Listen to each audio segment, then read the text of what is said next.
ஈரானுக்கும் இஸ்ரேலுக்கும் நடக்கிற போர் வந்து சீக்கிரமா கன்க்ளூட் ஆனோன்னு இங்க நிறைய பேர் வேண்டிட்டு இருந்தாலும் இது பயங்கர எஸ்கலேஷன் நோக்கி போகுதுன்னு சொன்னா உங்களால் நம்ப முடியுமா? குளோபல் எனர்ஜி கிரைசிஸ் அளவுக்கு வந்து பாத்தீங்கன்னா இது வழிவகுத்துரும் அப்படின்ற மாதிரி சொல்றாங்க. இதுக்கு ஆரம்ப புள்ளி வந்து பாத்தீங்கன்னா இஸ்ரேல் தான் போட்டிருக்காங்க. ஸோ ஈரான்ல இருக்கிற சவுத் பார்ஸ் அப்படின்ற ஒரு லார்ஜஸ்ட் கேஸ் ஃபீல்டை வந்து போய் அட்டாக் பண்ணியிருக்காங்க. ஸோ அது எந்த அளவுக்கு முக்கியம் அப்படின்னு பாத்தீங்கன்னா ஈரானோட 75% of gas production and gas fuel production அங்கே தான் நடக்குது. And moreover 85% of electricity grids வந்து பாத்தீங்கன்னா அந்த சவுத் பார்ஸ்ல தான் பிளேஸ் பண்ணியிருக்கனால அவங்களோட சிவிலியன்ஸோட வாழ்வாதாரமே பாதிக்கப்பட போகுது.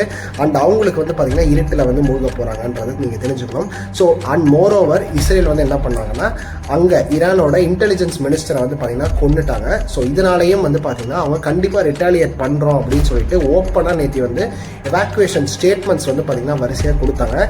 So Middle East countries like Saudi, Qatar, Kuwait இந்த மாதிரி கண்ட்ரீஸ், யூஏஇ எல்லாத்துக்குமே வந்து பார்த்தீங்கன்னா இந்த கேஸ் ஃபீல்ட்ஸ் அப்புறம் எல்என்ஜி இந்த மாதிரி இடத்துலலாம் பிளான்ட்ஸில் இருக்கிறவங்க எல்லாருமே எவாக்குவேட் பண்ணிடுங்க, நாங்கள் அடிக்க போகிறோம், ரிட்டாலியேட் பண்ண போகிறோம், இந்த இஸ்ரேல் பையன் சும்மா இருக்க மாட்டோம்னு சொல்லிட்டு அவங்க வந்து ப்ரையராகவே நோட்டீஸ் கொடுத்து வந்து பார்த்தீங்கன்னா அடிக்கவும் அடிச்சுட்டாங்க.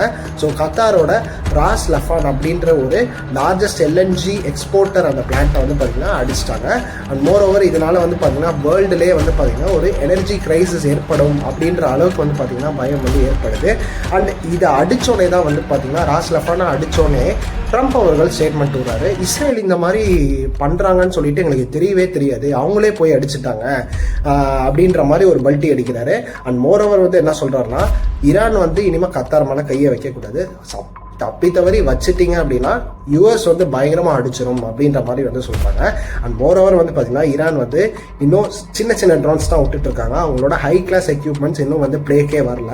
அண்ட் மோர் ஓவர் வந்து சவுதியில் இருக்கிற அராம்கோவோட ஆயில் ரிஃபைனரியும் அடிச்சிருக்காங்க, அண்டு குவைத்தில் இருக்கிற ஆயில் ரிஃபைனரியும் அடிச்சிருக்காங்க. ஸோ ஒட்டுமொத்த மிடில் ஈஸ்ட்டுமே வந்து பார்த்தீங்கன்னா பயங்கர கயாஸில் இருக்குது. ஸோ இதனால் வந்து பார்த்தீங்கன்னா ஆயில் தட்டுப்பாடு வந்து பயங்கரமாக இருக்க போகுது. அண்ட் மோர் ஓவர் வந்து பார்த்தீங்கன்னா க்ரூட் ஆயில் ப்ரைஸஸ் இந்த ஏஷியன் மார்க்கெட் வந்து பார்த்தீங்கன்னா அதுலேருந்து இன்க்ரீஸ் ஆகிட்டே போகுதுன்னு சொல்லலாம் பேரலோட ரேட். அண்ட் இதனால வந்து பார்த்தீங்கன்னா இந்தியா வந்து இப்போ என்ன பண்ணியிருக்காங்கன்னா யூஎஸ்லேருந்து கிட்டத்தட்ட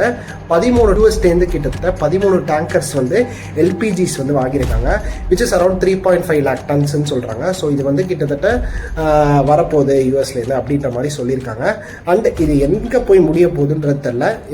ஸோ இந்தியாவுக்கும் வந்து பார்த்தீங்கன்னா இப்போ we are nearing towards the doomsday if this war continues. So நீங்கள் என்ன நினைக்கிறீங்க அப்படின்றத கீழே கமெண்ட் செக்ஷனில் சொல்லுங்கள். ஸோ ஹோப்ஃபுல்லி பார்ப்போம்.